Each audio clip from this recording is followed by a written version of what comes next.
Now we're adding fractions with different denominators, but this time the larger denominator is not a multiple of the smaller denominator.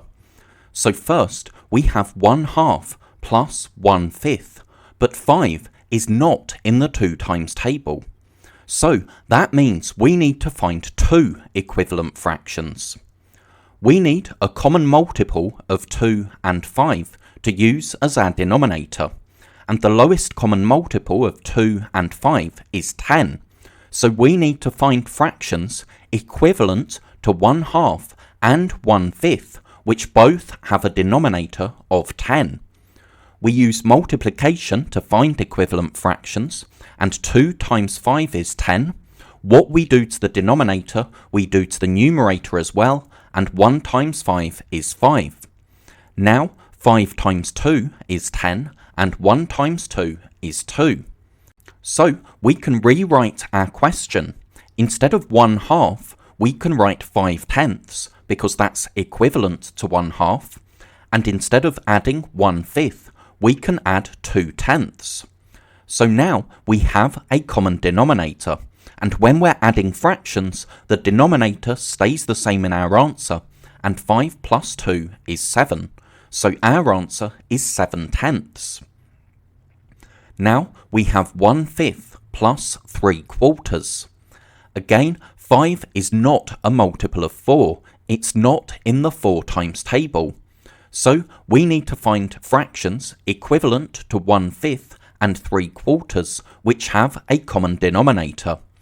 Now the lowest common multiple of 5 and 4 is 20, so we can find equivalent fractions for both fractions which have a denominator of 20. 5 times 4 is 20, and 1 times 4 is 4. 4 times 5 is 20, and 3 times 5 is 15. So now we can rewrite our question.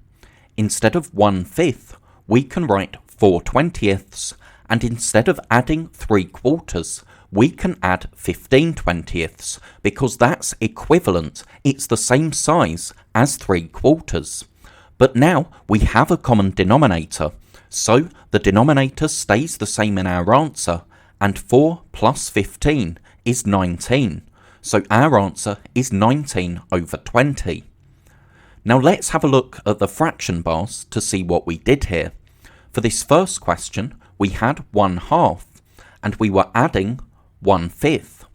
But we changed 1/2 into 5/10 and 1/5 into 2/10, and you can see that when we do that, the fractions stay the same size. We have the same amount of the fraction bar shaded, but now that they're both split into the same number of pieces, so into 10 pieces, we can add them together, and that gives us our answer of 7/10.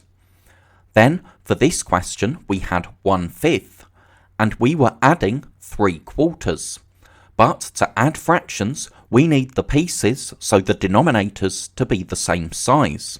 We found that 20 was a multiple of both 5 and 4, so we changed 1/5 into 4/20 and 3/4 into 15/20.